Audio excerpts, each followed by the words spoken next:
What's up, everybody? It's your boy, Bob Shaw, a.k.a. Big B, coming at you with another episode of the Big B Mortgage Podcast. And today I've got a special guest, man, Mr. Rick Benavides from Big Realty. Yes, here sir. in McAllen, Texas. Brother, how you doing, man? Doing good. Very happy to be part of this podcast. This is the first podcast I participate in, to be honest. That is my goal. Very happy to be here. Thank you so much. Oh, man, my pleasure. So those of you who don't know, Rick is one of those real estate brokers now, right? That's right. You're Real estate broker. Yes, sir. Opened his own company and, man, just growing like a weed, bro. It's going fast. Are you actually working on world domination, brother? That is the plan. That was when I first sketched out my business plan on a napkin. It included world domination. And you're going to steal the moon. That's right. There it is. We created the company back in 2013, my brother and my sister and I. Mm-hmm. And we just got to the point where we said, you know what, enough is enough. You know, we don't see a broker out there in our market that's bringing real value to the agents. So why don't we do it? And so we started off as a transaction fee company. And then realized that wasn't going to work at all, right? Because you can't be a broker and bring value to agents, right? So I realized that I had to get the elephant healthy quick. Mm-hmm. And for those of you that don't know, Big Realty, the main logo the icon is an elephant, right? So I said, I got to feed the elephant. So we restructured the company, and it was probably the best move I ever did because, you know, even though, yes, the company's making more money, now we have such amazing tools and resources that I can provide at free to all my agents. Wow. So real quick, what's the deal with the elephant? Well, the truth is that I believe that the true king of the jungle is the elephant, not the lion. For simple reasons, you know, it's bigger, it's stronger, it's a pack animal. They really care about their peoples. You know, a lion, you got the young buck coming in and says, hey, I'm the new guy on the block. Get out. So all the seniority and everything, they chew you out. Boom. Goes right kick you out of the pack. Yeah. So I say, you know what? I think I like the elephant a little bit better. I'm going to ride with this guy. You know, our company's Big Realty. And so I said, what's a big animal? What's a big thing? And the truth is I've been a big guy all my life. Uh-huh. You know, so I just, you know, I said, I got to roll with something big, something huge, something that makes a statement. There you go. And so I picked up the elephant. Yeah. Well, and the reason I ask, and this is going to sound super corny, but I was doing one of those survey deals about what is your spirit animal, right? Okay. And I think everybody kind of thinks, oh, you know, I'm a lion or I'm a tiger, and actually mine came out to be the elephant. Oh, cool. And it gives me this really cool backstory about the elephant. About, you know, the elephant is like hyper intelligent and loyal, and like you said, pack animal. Great memory, loyal. In some countries, it's a symbol of good luck. You know, there's so many positives, and that's cool. Man. I just said I got to ride with the elephant. Yeah, and I chose. And it's different. You know. And truth is, you know, truth be told, I created the elephant to run over that big balloon. You know. Oh, there it is. Boom, yeah. And the gloves come out. I said, how is it gonna be? You know, I have to create something big enough to knock that balloon down, and so I created the elephant. Nice. Yes, sir. Well, dude, and I love the fact that it's so unique. Yes, sir. And then plus just the name itself, Big Realty. I mean, it says so much. Yes. But let's rewind. Yes. What did you, like, tell me your story, man. I mean, you know, like, obviously you're successful. Obviously you're doing things the right way. You're growing. You're getting more agents. You guys, I'm seeing you guys everywhere. Yeah. How did you get into real estate? Well, you know, I've done it all, man. I when I was 8 years old, started off at a flea market because my dad wanted me to promote his air conditioning business. And I think that helped me a lot, you know, being able to talk to people and interact with people. You started in a flea market? Yes, sir. 8 years old. Dude, I started in a flea market. That's beautiful, man. No BS. Yeah. And wow. And so my dad put me there. He says, I have an AC business now, and I need you to get me clients. I said, absolutely, Dad. So every weekend I was there pushing my dad's air conditioning business. Got older, decided I wanted to do something different, and went to go work for Church's Chicken because at that time my father-in-law was Church's Chicken supervisor. Nice. So it got me a job. My dad hated it. He says, "Hey, come on, man. I've raised you to be something a little bit stronger and a little bit better. And what are you doing? Cooking, throwing in chicken, and doing all that stuff." And I said, "Nothing wrong with working at Churchy's, but," he says, "I think you're very smart, son. You should be doing something else." So I said, "Okay." Lasted there a couple of months. Ate a lot of tenders. Got real big. And I went to work at a pawn shop. From the pawn shop, went to the car business. Hated the car business just because it's a very sharky business. Right. It's they don't care about the client. It's all about the close. Right. Right. And I just couldn't do that to people. I couldn't sell you something even though I knew you didn't want it and still try and ram it down your throat. I couldn't do that. So I heard about a builder hiring a lot of people and expanding their company, and I went to go apply. And I really wasn't in love with real estate at that point, but I've been in AC construction, trade work with my dad my whole life. Basically, you're familiar at least. I knew how it worked. I kind of saw the whole process from the back end, right, from the constructor side. And so I went to go ask the builder for a job. They ran my credentials. They did everything, and then I got to meet the president in a big room, just probably like this one. If you guys could see, it's a conference room, real nice. The president walks in with this $10,000 suit. $150 haircut, nice watch, nice shoes. And I said, I want to be like that guy, right? Right. And true story is his name is Spike Nichols, and he's also an inspector here in the area now. Dude, I know Spike. Yeah, and he gave me my break, and he tells the manager, give him a job, 30 days, he doesn't sell a house, he's fired. So the first month I sold 13 homes. 13 homes? Yeah. Worked Monday through Sunday, worked every single day. And so it was on paper, right? You got to ask for $500. You sign the contract. This is the lot you're going to get. This is the house you're going to get. Let's get you in there, right? Right. And half of those deals will fall off because it was just a signature and a $500 check. But half of them did go through. So wow. I started selling 13 homes and 20 homes and 25 homes, and I was doing phenomenal. I thought I had hit the lottery, right? Right. Then about a year and a half later, the company shuts down. And they said, thank you guys for everything. I became the top sales for that company, and thank you guys for everything, but you guys are fired. Wow. I said, oh, shit, what am I going to do now? So that was back in 07. 07, I said, you know what? I think I like the industry. I want to stay with it. The company came down from San Antonio. It was a company that's still going on. It's a company that started going live and started going real big. They brought it down to the valley called Exit Realty. And she says, I like you. I think you're going to be a great individual. I was still young. I was maybe like 18, 19, 20, wow. And so she says, I think you're going to be great in real estate. What do you want to do? I said, well, let's get my real estate license. So I ended up getting my real estate license, and the company closes after maybe a year in, right? And so that's like two. That's right then and there. Boom, the company closes, bad management, whatever you want to call it. And so I was like, wow, maybe this is not for me, maybe I shouldn't be doing this. And, right. And I focused on a commercial project. That's another story for another podcast. That's like, It's going to make you cry, and I don't want to make you cry right now in this podcast today. It's okay, baby. Makes me cry every time I think about it. But anyways, Exit Realty fell apart. And I said, you know what, maybe real estate is not for me. So I started looking for jobs, started looking for different things. And I found the job at a telemarketing place. And so I was going to go the first day to the telemarketing place, and I was sitting outside my car really crying because I was used to making $50,000, $60,000 paychecks per month. And now I was going to make $8 an hour, $9 an hour, right? So at that moment, it's kind of crazy, but at that moment I always read books. That's the thing that I do, right? But I was reading a book, Think and Grow Rich by Napoleon Hill. And I get a phone call from a good friend of mine, and he says, hey, I heard you're good at selling houses. I got your phone number through a buddy of mine. And are you so interested in selling real estate? I said, nah, I'm done with real estate. I don't even like real estate anymore. I'm done with it, right? And he says, I think you should come and talk to me, man. I got a great opportunity. So sure enough, went to go talk to him. He was with Remax at that time. And he had a list of about 300 to 400 homes that were all owner financeable with only $1,500 down. And I said, well, this is a great opportunity. And he says, if you don't make $10,000 your first month, I'll guarantee them for you, and I'll put you out of my pocket. Wow. So that sounds great to me. Let's do it. So I started working for him the first month, sold a couple of homes, made some real quick cash, and I started liking it again. But I was only focused on cash, right? Yeah. I was only focused on making money. That was my motive. That was my thing. That was my groove, right? That was my thing.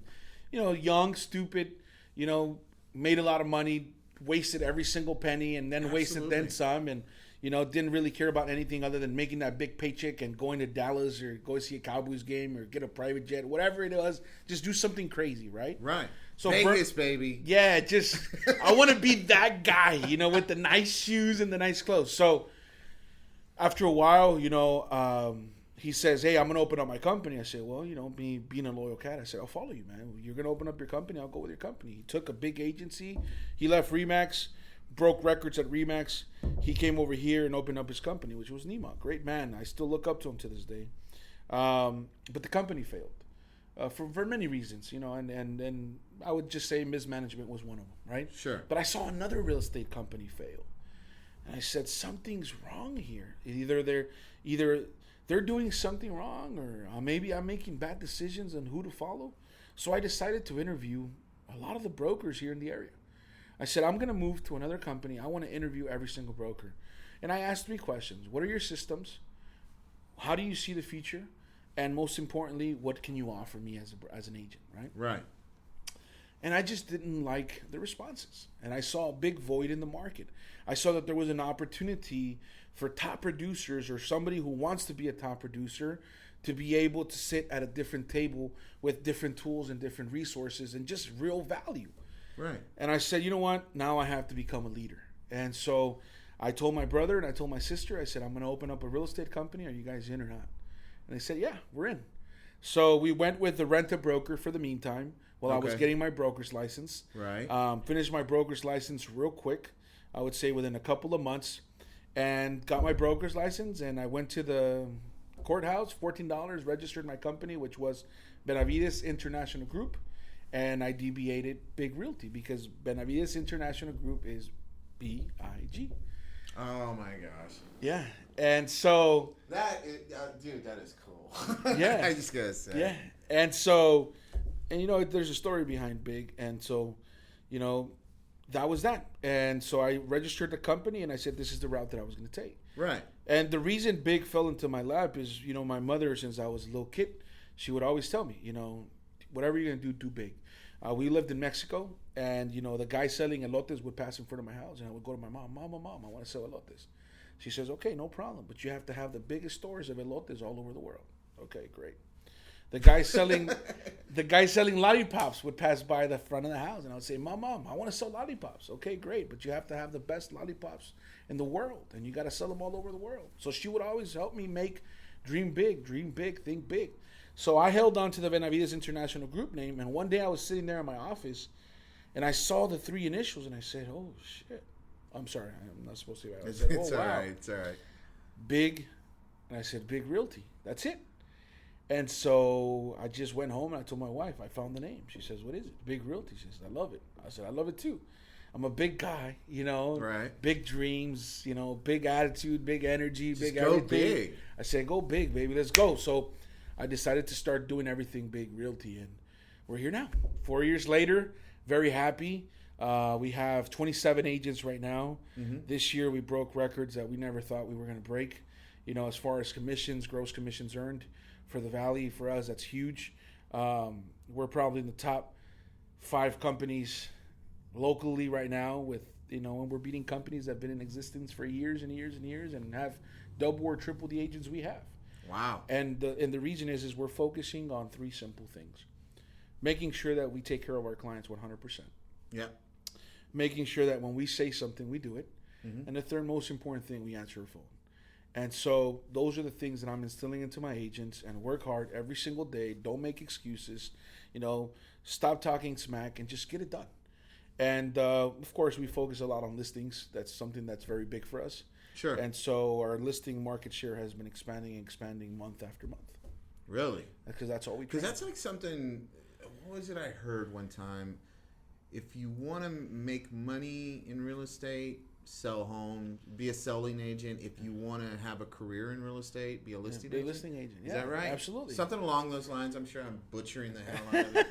But, Yeah, man. And so, I told my agents, I said, the reason I found financial freedom in this industry is because I became a listing agent. If I hadn't become a listing agent, and it's a big shift going from a buyer's agent to a listing agent. It's a big shift.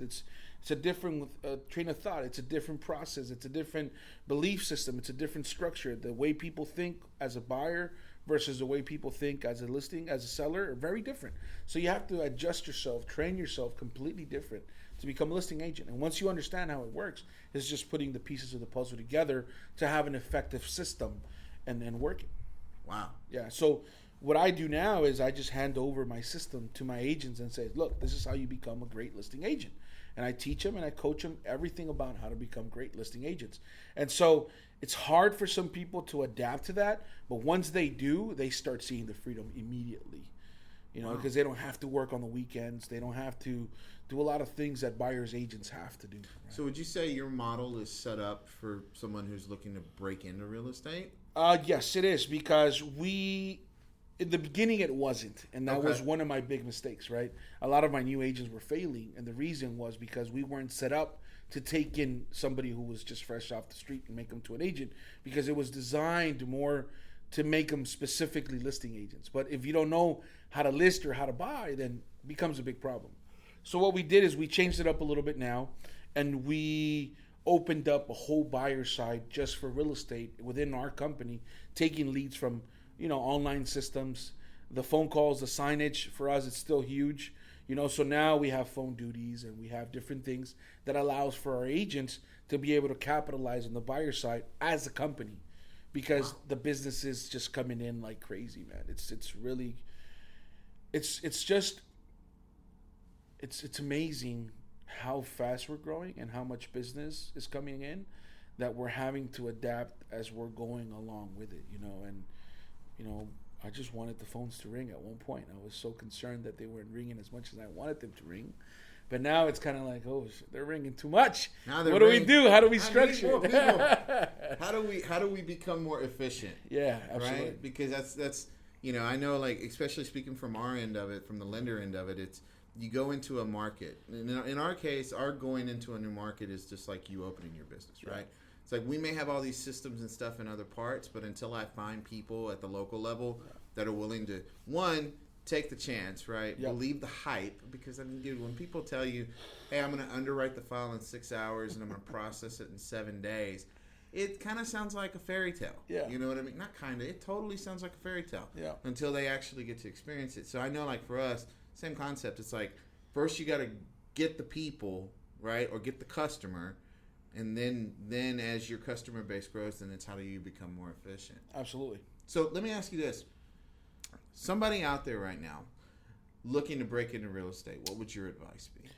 It's very simple, and I actually tell all my new agents this, is find a broker or find a company that allows you to dream big, right? Mm-hmm. And allows you to be able to put, you know, crazy expectations for yourself, and it's going to help you, guide you in that direction, right? Right. With trainings, tools, and systems, but most importantly, partnering you up with a great mentor. Somebody who's going to be able, play by play, tell you, don't do this, do that, run faster, get here, get there, do this, do that, go knock on these doors, go make these phone calls, this is where you're messing up, this is what you need to do. You know, find a great broker, find a great mentor, find somebody who's not going to let you quit. Right. Because as a new agent, you're probably going to quit every other day. It's just because it's even though I always tell this to people, this is an easy business, but not a simple business, right? It's easy. Anybody can do it, right? But it's not simple. You know, there's so many things that you have to say, so many things you have to do, so many processes, so many things you have to learn to say that you're not accustomed to saying, right? Right. And so I tell the agents, the advice that I'm going to give you is don't quit. The first year it's going to be tough. The second year is going to be tough. The third year is going to be tough. Until one day you're just going to break through and say, aha, I understand real estate now, right? Honestly, it took me about 4 or 5 years to really get a good grasp on what real estate really was. Right. Right? And what my obligations were as a real estate agent and what I needed to do for my client and what I was supposed to do. So when I stopped, you know, caring so much about the money and caring about my financial this, my financial that, and I said, you know what? Forget all that. I'm going to start focusing on doing what's right by my client. And that's when I exploded. That's when everything changed. And that was something I wanted to go back to, too, because, I mean, you mentioned that early, and I was much of the same way. early on. Like when you first get into sales, let's be honest, like most people first break into it because the moolah, the scratch. And for me, it sounds like you had the same kind of realization. The minute I decided that I wasn't going to do this job just based on how much I could earn, like I was going to do it based on loving and valuing, and trying to help those around me be more successful. Man, that's when I've reached new heights that didn't think I could even reach. Absolutely, and that's exactly the same way I feel. There was just a point in a time where I said, you know what, man, I don't even care about the money anymore. And it's not that I had a lot of money or I was making money. No, it was not about that. It's just that it just got exhausting. Where it is paper chasing, doing all these things for that quick buck and all this stuff. I said, you know what, forget that. I'm going to do it because I really want to do it. And I'm not even going to think about the money. It's gotten to the point where I don't even care about how much commission I'm making. I don't even care about that. All I care about is let's get the deal done. Let's make it happen for my client. And if I take care of them, very good care of them, they're going to refer me, their brothers, their aunts, their sisters, their uncles. And it's just going to pay back 100 times. And so that's the first thing that I focused on. And I said, how can I help change 1,000 lives? How can I help change 1,000 lives around me by either being positive, showing them the way, guiding them, telling them the truth? A lot of people don't want to hear the truth, even though they said, tell me the truth. But then you tell them the truth, you shouldn't have told me the truth. Yeah. You know what I mean? Man, you're full of it. You're full of it, man. That ain't me. Yeah. Exactly. So that was my thing, man. And I said, I made a decision 4 years ago, 5 years ago. I said, no more, man. I'm not going to do this business. If it's just for the money, it's not worth it. Nah. The money goes too quick. And don't get me wrong. I enjoy the financial reward. The fruits of your labor. You enjoy the fruits of the labor, but the reality of it is that the fruits of your labor are just that. They're a direct result of what you put into your business, or to what you put into the people that are around you. Exactly. And so my focus is just build a good company with good people. Work hard, change other people's lives, bless everybody around us, and bring the most value to everybody that we can, right? Right. And so that's really our mission statement. Bring the most value to everyone around us, period. Wow. That's it. The most value. What does that mean? That means being there when you don't want to be there. That means doing something for somebody else that you're not used to doing, but you're going to do it this one time because you have to. You know what I mean? And just going above and beyond. And when I started doing those things, my business exploded because people can see through the BS. Oh, yeah. People can see through you're just doing this for the quick sell. People can smell that. It's just within our nature. You know? Yeah, absolutely. Yeah, you can spot the shark. Yeah, absolutely. And that's and that's why, like, for us, it's very similar. Like I tell these guys, it's like, look, our success is just going to be defined by how well we do the job. Yeah. If we do the job good enough over and over and over, the opportunities that you don't have today are going to present themselves in the future. And going back to that, that one advice that I would give that one agent is make as many phone calls as you can throughout the day. So let me ask you about that. Yeah. So, and you mentioned mentor, right? Yeah. What are your thoughts on, do you distinguish a mentor as a business coach? Like, is that something that's together for you? Or like, in my case, like I actually separate my mentor from my business coach. Cool. How do you look at that? Very, very, thank you for asking me that. For me, a mentor is somebody who's an expert in that field, right? So if I want to be the greatest musician, well, I want to be the mentor or the assistant to, or just the guy that follows that one top musician, right? If I want to be the best broker, well, I want to go to the best broker in the area and say, hey, how do you do it? How'd you do it? And 99% of the time, they're not going to want to share with you. It depends who they are, right? But find yourself that one guy that says, okay, I'm an open book. I'm going to show you everything that I know. What's up? Let's go. You know what I mean? Now I have business coaches and I have life coaches and I have people that help me get to further levels and kind of straighten me out because I'm a little crazy. Sometimes all these things pop into my head and I want to do everything. They're like, no, slow down. You're visionary, baby. You're visionary. And so, yes, I have the coaches now, but find a mentor, somebody that you want to be like, and go see how he does it every single day, and watch how he does it, see how he does it, learn from it, and then, okay, now I can beat you, or now I want to beat you, or now what can I do to beat you, right? Right. And that's it. Sounds good. I like it. So, all right. So if I was in the mortgage industry, right? Right. And I was a newbie and I didn't know anybody in the mortgage industry, I would literally research who was the number one mortgage person in my area. And I would say, can I work for you for free?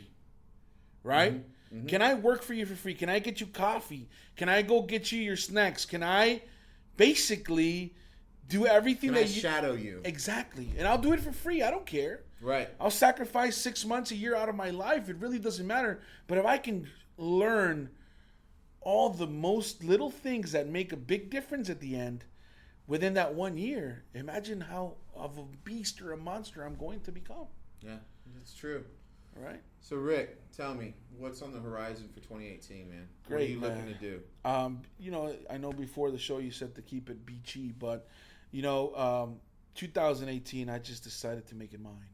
Yeah. And I said, I'm not going to take excuses for nothing, for no one. I'm just going to go back to, being the old Rick, because I kind of tamed it down when I became a board of director. They said, you can't do this, and you can't do that, and you can't say this, and you can't say that. But, going back to the crazy Rick and making things happen, Rick, and not take excuses from anybody or anything, or even myself, and then just go get it. Our goal for 2017 was 350 transactions. And this year we're going to shoot for 400 transactions, And so 2018 you're going for 400? Yes, sir. Yes, sir. Nice. And one more office. So okay. That's the goal. The goal is we have the one in FAR. The goal for 2018 is open one more office and start recruiting agents for that office as well and start growing the brand. Wow. That's the goal. Man, I look forward to watching you do that, brother. Yes, sir. Yes, sir. Well, I tell you what, man, we're going to get ready and just wrap this up. You got anything you want to close with? Basically, guys, the number one thing that I tell everybody in real estate is don't quit. Never quit. If you got a dream, you got a goal, you got something you want to shoot for, you got something that you just have your heart in it, be a blind donkey, a blind elephant, a blind whatever you want. Cover both eyes and just, if they say, and that person who you look up to says it's that way, close both eyes and just start running that way, not walking or seeing if you can step safely over there that way or that direction. Yeah. Just cover both eyes and just run like if your life depended on it. And I promise you'll get there. Nice. Wherever it is that you're trying to get. Yeah, because the journey's different for everybody, right? Yes, sir. Awesome. Yeah. Dude, what were we going to say? And you're going to fall and you're going to hurt and you're going to cry and you're going to tear your skin and you're going to hurt and you're going to probably do all these unbelievable things that you never thought you could get yourself back up from. But if your drive and your desire and your wanting, to change your life and to change who you are and get there, you're going to do it. You're going to pay the price. Fail forward, right? That's right. All right. Absolute last question. Okay, go for it. You mentioned you're a reader. Yes, sir. What are you reading right now? Right now, I'm reading this book that is just, it belongs to Danny Morell. Okay. And it's a phenomenal book. It's a story about this broker from Intero Real Estate in California. And it's just an unbelievable book. I have the name right here, actually. I left it out of my phone. But Danny Morell, he's the author. Been reading that book for maybe 2-3 weeks now. Yeah. And it's an unbelievable book. If you mind, I can go. Well, here's what I'll do. We'll get the name of the book, and then whenever I release this, I'll put a note to this, and I'll put a link to it in the. Yeah, Danny Morell from California, unbelievable guy. I've learned a lot from him, and I've actually reached out to him 2 or 3 times when I get stuck somewhere, and he's very good about responding to my emails. Yeah. Nice, man. Nice. I went out there to California for his Relentless event, and I got to see, Gary V and him speak up there. Wait, you got to see V? Yeah, man. I got to see him. I love Vaynerchuk, man. Yeah, it was an unbelievable experience. If you haven't been out to one of Danny Morell's events, you got to get out there. Unbelievable guy. It's funny. Gary Vaynerchuk is the reason I started this podcast. Yeah.